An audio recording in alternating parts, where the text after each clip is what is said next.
This channel does not promote any violent, harmful, or illegal activities. All content provided by this channel is meant for an educational purpose only.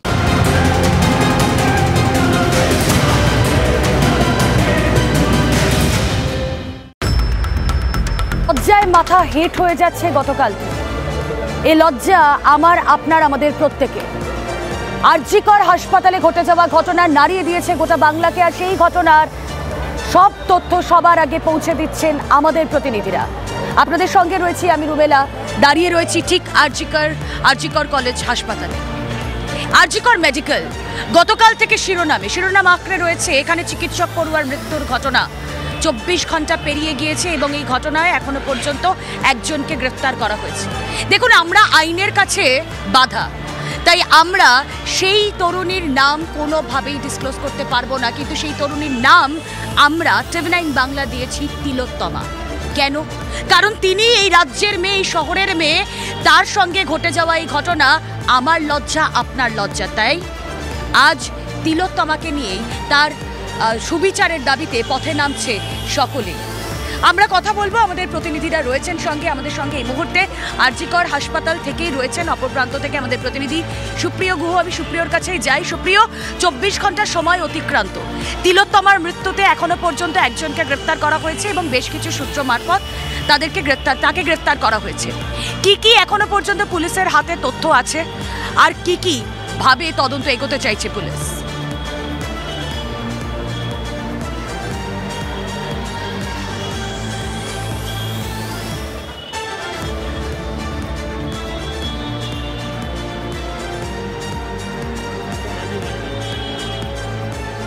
আমরা কথা বলার চেষ্টা করব সুপ্রিয়র সঙ্গে, কিন্তু এখনো পর্যন্ত আপনারা জানেন, আমরা যে তথ্য পেয়েছি, এখনো পর্যন্ত একজনকে গ্রেফতার করা গিয়েছে। ব্যক্তির নাম সঞ্জয় রায়, কিন্তু তার পরিচয় সম্পর্কে জানা যাচ্ছে তিনি সরাসরি হাসপাতালের কোনো কর্মী নন। কিন্তু প্রশ্নটা ঠিক এখানে, যদি সরাসরি হাসপাতালের কর্মী না হন, তাহলে হাসপাতালে সেখানে এই চেস্ট মেডিসিনের সেমিনার রুমে কি করে সে প্রবেশ করলো? এই প্রশ্নগুলো খুব স্বাভাবিকভাবেই দানা বাঁধছে, যার উত্তর খোঁজার চেষ্টা করছে তদন্তকারী অফিসাররা। সরাসরি চলে যাই, আমাদের প্রতিনিধি সুপ্রিয় গুহ এই মুহূর্তে রয়েছেন সঙ্গে। সুপ্রিয়, বিক্ষোভ, প্রতিবাদ, উত্তাল এই তিলোত্তমা, শহর তিলোত্তমা, কিন্তু এই শহরে তিলোত্তমার মৃত্যুতে এখনো পর্যন্ত পুলিশের হাতে কোন কোন তথ্য এসেছে?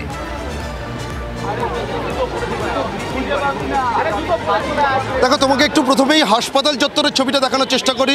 আমার ক্যামেরা পার্সন গৌরবকে বলবো একটু দেখানোর জন্য। এই মুহূর্তে পিজিটি যারা রয়েছেন, যারা গতকাল থেকেই কর্মবিরতিতে সামিল হয়েছিলেন এবং তাদের যেটা বক্তব্য ছিল, তাদের যে সমস্ত দাবি দাবা রয়েছে, সেগুলো যতক্ষণ না পর্যন্ত লিখিতভাবে তারা পাচ্ছেন ততক্ষণ পর্যন্ত তাদের এই কর্মবিরতি চলবে।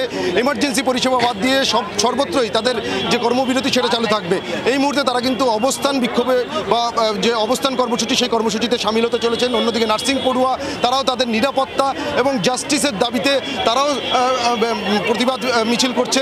এবং তার পাশাপাশি তুমি যেটা জানতে চাইছিলে যে তদন্তের গতি প্রকৃতি, ইতিমধ্যেই কিন্তু একজনকে পুলিশ গ্রেপ্তার করেছে এবং সেক্ষেত্রে আমরা যেটা এখনো পর্যন্ত জানতে পারছি যে এই যে সঞ্জয় রায় নামে যাকে পুলিশ গ্রেপ্তার করেছে, সে কিন্তু এই হাসপাতালের সঙ্গে সরাসরিভাবে যুক্ত নয়, অর্থাৎ হাসপাতালে কোনো নিরাপত্তারক্ষী বা গ্রুপ ডি কর্মী এ ধরনের কোনো কিছুই কিন্তু নেই। কিন্তু তা সত্ত্বেও তার কিন্তু অবাধ যাতায়াত ছিল।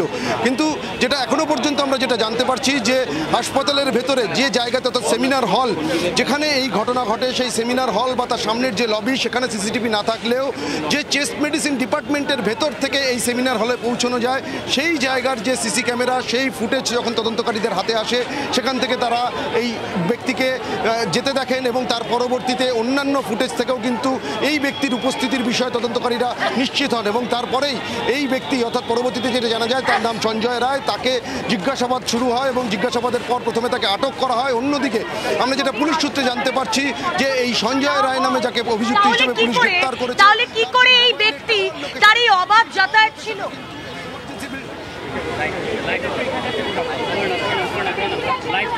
দেখো, এই সমস্ত বিষয়গুলোই এখনো তদন্ত সাপেক্ষ। তাকে জিজ্ঞাসাবাদ চলছে এবং তাকে আজকে আদালতে পেশ করা হবে। পুলিশ হেফাজতে নেওয়ার আবেদন জানাবে এবং সেই জায়গা থেকে এই যে হাসপাতালে অবাধ যাতায়াত কেন ছিল, তার কি কাজ ছিল, মূলত কোন ডিপার্টমেন্টের সঙ্গে যুক্ত ছিল, কি পরিচয়ের জন্যেই, কি পরিচয় থাকার কারণে সে এত অবাধে যাতায়াত করতে পারতো, সেই বিষয়গুলো দেখছে। এবং তদন্তকারীরা আরও যেটা জানার চেষ্টা করছেন যে শুধুমাত্র কি যে অভিযুক্ত গ্রেপ্তার হয়েছে সে একাই, নাকি তার সঙ্গে আরও কেউ বা কারা যুক্ত রয়েছে, সেগুলোও কিন্তু এখনও তদন্ত সাপেক্ষ।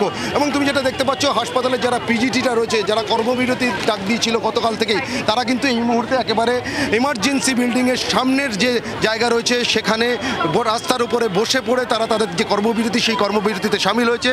তাদের বেশ কিছু দাবি দাবা রয়েছে, নিরাপত্তা থেকে শুরু করে জাস্টিসের দাবি রয়েছে, বিচার বিভাগীয় তদন্তের দাবি রয়েছে, এমনকি পুলিশি তদন্তে কোনো কিছুকে আড়াল করার চেষ্টা হচ্ছে, ধামাচাপা দেওয়ার চেষ্টা হচ্ছে, সেই অভিযোগও কিন্তু রয়েছে। একেবারে সরাসরি যারা এখানে কর্মবিরতিতে সামিল হয়েছেন তাদের সঙ্গে একটু কথা বলি। গতকাল থেকেই আমরা দেখছি আপনারা কর্মবিরতিতে সামিল হয়েছেন, আজকে একেবারে এখানে রাস্তার উপরে বসে পড়েছেন। কি কি দাবি আপনাদের? আমরা সবার প্রথমে চাই সব যারা অপরাধী তারা যেন ধরা পড়ুক, এটাই প্রথম দাবি আমাদের। আমাদের কলেজে সিকিউরিটি ব্যবস্থা যেন সব ঠিকঠাক হোক, নাহলে প্রত্যেক দিন আমরা যে অন কলের ডিউটি করছি তা আমাদের তো নিজস্ব সিকিউরিটিতে আমাদের ভয় করবে এবার অন্য কোথাও অন কলে ডিউটি করতে। আমরা চাই এই সমস্ত দাবিগুলো যেন মানা হোক। আপনাদের এই কর্মবিরতি কি চলবে? কর্মবিরতি চলবে যতক্ষণ না ডিমান্ড ফুলফিল হচ্ছে ততক্ষণ আমরা আপাতত কমপ্লিট সিজ ওয়ার্ক আমাদের দিক থেকে। বাকি এখন দেখো সুপ্রিয়, গতকাল থেকেই আমরা দেখেছি যে এখানে যারা চিকিৎসক পড়ুয়ারা রয়েছেন তারা পেন ডাউন করছেন, তারা কর্মবিরতির ডাক দিয়েছেন, কারণ তাদের কাছে সবার আগে হচ্ছে তাদের নিরাপত্তা সুনিশ্চিত করতে হবে। এবং ঘটনাচক্রে শুধুমাত্র এই আরজিকর মেডিকেল কলেজ হাসপাতালের ছবি যে আমরা দেখাচ্ছি তা নয়, আমরা বিভিন্ন হাসপাতালে এই একই ছবি দেখছি যেখানে চিকিৎসক নার্সরা তারা বলছেন আমাদের আগে নিরাপত্তা দিতে হবে, আগে আমাদের নিরাপত্তা সুনিশ্চিত করতে হবে। সরাসরি দেখাবো আপনাদেরকে শিশুমঙ্গলের ছবি, যেখানে একইভাবে তারা কর্মবিরতির ডাক দিচ্ছেন। তারা বলছেন যে যখন আমরা অনকল থাকবো সেই কল রুমে কি করে নিরাপত্তা থাকে না, এরকম সিচুয়েশন কি করে হতে পারে।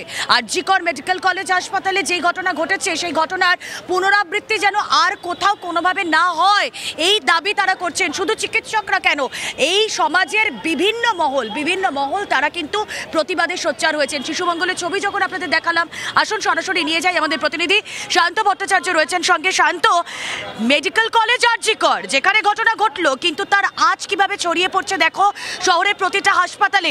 এভাবে যদি চিকিৎসকরা পেন ডাউন করেন তাহলে তো স্বাস্থ্য পরিষেবা ভেঙে পড়বে, কিন্তু তাদের তো দেখছি দেওয়ালে পিঠ থেকে গেছে, কোনো উপায় নেই।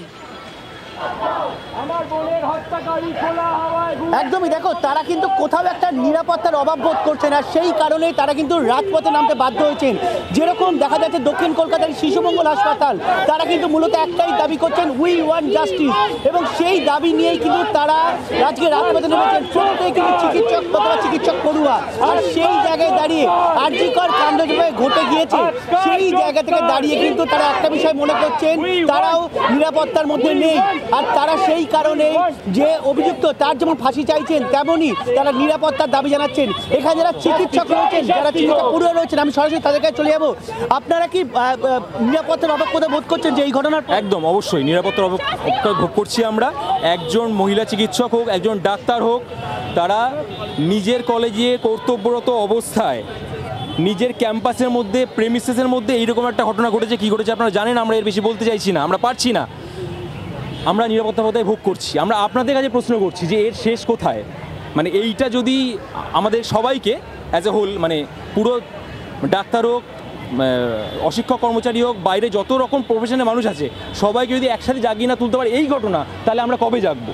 এবং এর মধ্যে একজন তো অভিযুক্তকেও গ্রেপ্তার করেছে, পুলিশ দাবি করছে একজন ধরা হয়েছে, যদিও তিনি হাসপাতালের কর্মী নয়, সে আসা যাওয়া করতো।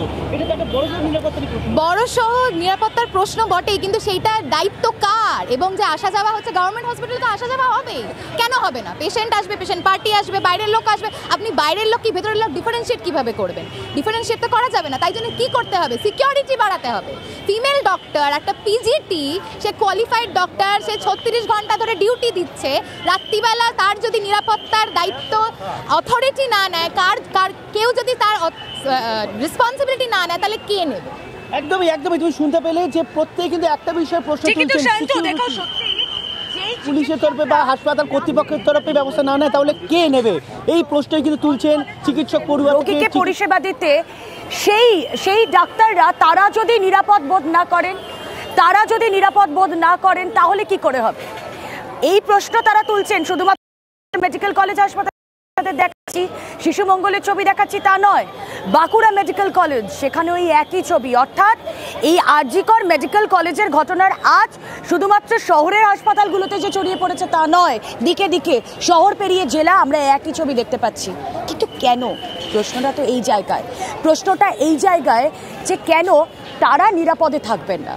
সরাসরি চলে যাব আমাদের সঙ্গে এই মুহূর্তে ক্লিনিক্যাল ট্রায়াল বিশেষজ্ঞ ডক্টর সুব্রজ্যোতি ভৌমিক রয়েছেন। সুব্রজ্যোতি বাবু, ডক্টর ভৌমিক, আমরা কাল থেকে যে ছবিটা দেখছি, আমরা এখানে অনেক রোগীর পরিবারের সঙ্গেও কথা বলেছিলাম, যারা মহিলা, তারা বলছেন যে এরকম একটা ঘটনা ঘটে যাওয়ার পর চিকিৎসকরা তো বটেই, আমরা কি করে নিশ্চিন্তে বাড়িতে গিয়ে ঘুমোতে পারি বলুন তো রোগীকে এখানে রেখে?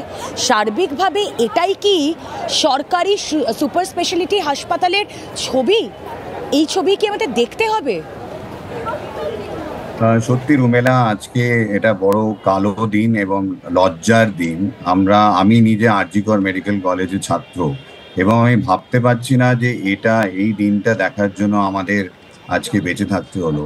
আমি সত্যি যে আমাদের ছোট বোন, যার সাথে কালকে এই জঘন্য ঘটনা হয়েছে, তার পরিবারের কাছে আমরা ক্ষমা চাইছি যে অ্যাজ এ সিস্টেম আমরা ফেল করেছি। এবং এখানে কিন্তু একটা বড় প্রশ্ন থেকেই যাচ্ছে, যেটা আপনি জিজ্ঞেস করলেন, যে একটি পিজিটি ডাক্তার, সে পড়াশোনা করে দিনের পর দিন সে পড়াশোনা করে, সে কিন্তু 36 ঘন্টা ডিউটি করে সে একটু 2 ঘন্টার জন্য সেমিনার রুমে গেছিল, তার কি এই প্রাপ্য ছিল?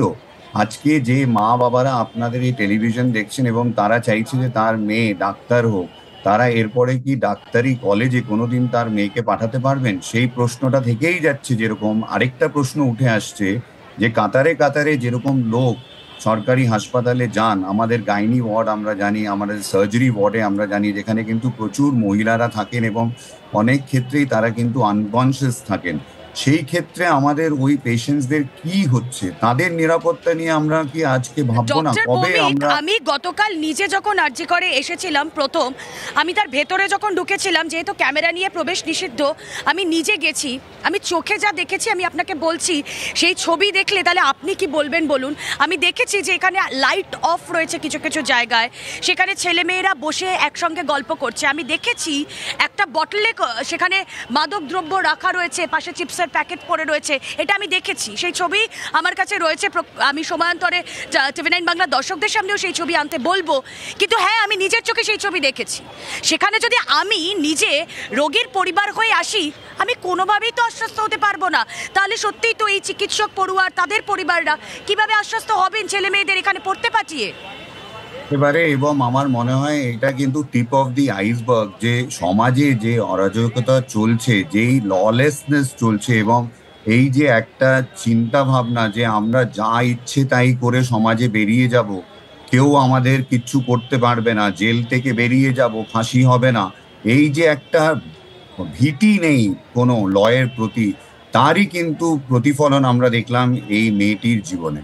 এবং আমি ধিক্কার জানাচ্ছি যে আমরা এরকম একটা প্রপার রেস্টরুম নেই, কেন রেস্টরুম নেই একটা প্রপার তাদের? কেন এই সেমিনার রুমে ঘন্টা দুয়েকের জন্য যেতে হবে এবং তারপর কোনো ঘটনা ঘটলে হাসপাতাল কর্তৃপক্ষ দায় ঝেড়ে তারা বলবে যে সে কেন একা সেই রুমে গিয়েছিল? এটা কোনোদিন মানা যায়?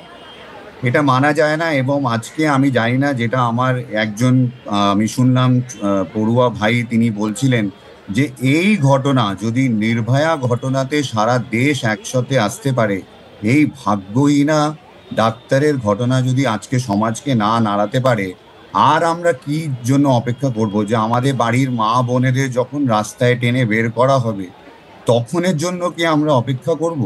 আমরা কবে জাগবো? আমাদের এই কি পরিস্থিতি হয়েছে, যেখানে আমাদের ছেলেমেয়েরা যারা পড়াশোনা করতে যাচ্ছে, সমাজের সেবা করতে যাচ্ছে, তাদের, আপনি যদি পোস্টমর্টম রিপোর্টটা দেখেন, আপনার আত্মা কেঁপে উঠবে। এমন কোনো অঙ্গ নেই ওই মেয়েটির শরীরে যার প্রতি কিন্তু তার প্রতি পিশাচিও তার উপরে অত্যাচার করা হয়েছে।